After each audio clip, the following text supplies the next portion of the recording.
Professor, volto ao senhor agora. Levando-se em conta estes casos especificamente, o eleitor tem que prestar muita atenção no vice mesmo? Até porque uma declaração do presidente Jair Bolsonaro, ele chamou a atenção: não posso ter um vice que queira assumir o meu cargo. Acho que ele está se referindo a coisas parecidas, ou pelo menos com essas situações que são muito brasileiras em relação a 3 vice-presidentes que assumiram, digamos, de 1980 para cá. Isso lhe chama a atenção? O eleitor precisa entender que ele não vota só no candidato cabeça de chapa, mas está votando no segundo também? É verdade, né? O candidato à vice-presidência, num primeiro momento da campanha eleitoral, ele é um representante, né, da capacidade que o político tem, o candidato à presidência, de selar alianças contra os partidos. Então, nós vimos isso com o próprio Fernando Henrique Cardoso, quando foi eleito, quando o PFL, né, que foi o Democratas, fez uma grande aliança com o PSDB. Mesma coisa com o ex-presidente Lula, né, que fez com José de Alencar, também representando o Centrão. A Dilma fez com Temer. Enfim, o Bolsonaro, claro, ele, com o apoio do general Braga Neto, ele mostra que tem um apoio, sim, das Forças Armadas.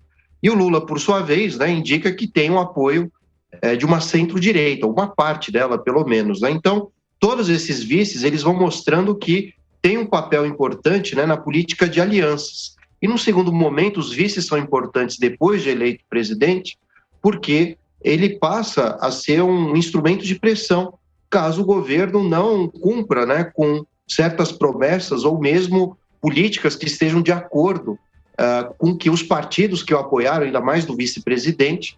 E quando esse presidente deixa de agir conforme interesses desse partido aliado, isso pode servir como instrumento de pressão, como foi com a Dilma. À medida que o governo da Dilma desanda e desagrada, né, aliados do PMDB, do Centrão, Michel Temer faz articulações que resultaram na deposição da ex-presidenta. Mas quando a gente olha justamente na forma como o Congresso reage quando se tem situações, eu estou falando especificamente no caso de impeachment, né? Porque no caso de Tancredo Neves, aí foi uma fatalidade da morte de um presidente que tinha uma popularidade gigantesca naquele momento.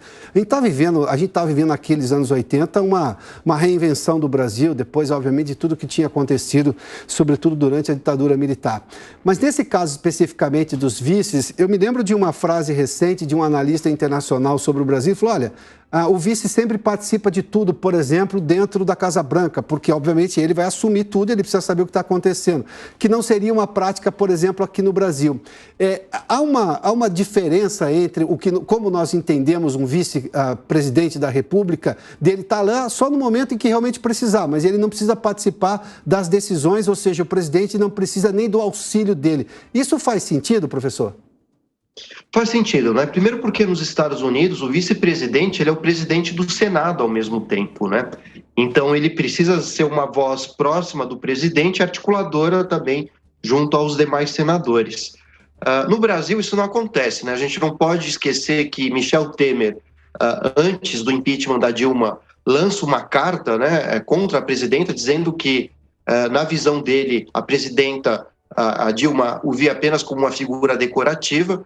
Nós vimos também Marco Maciel, vice-presidente do Fernando Henrique Cardoso, nos 2 mandatos, também foi uma figura pouco participativa, né, que pouco estava na mídia, inclusive.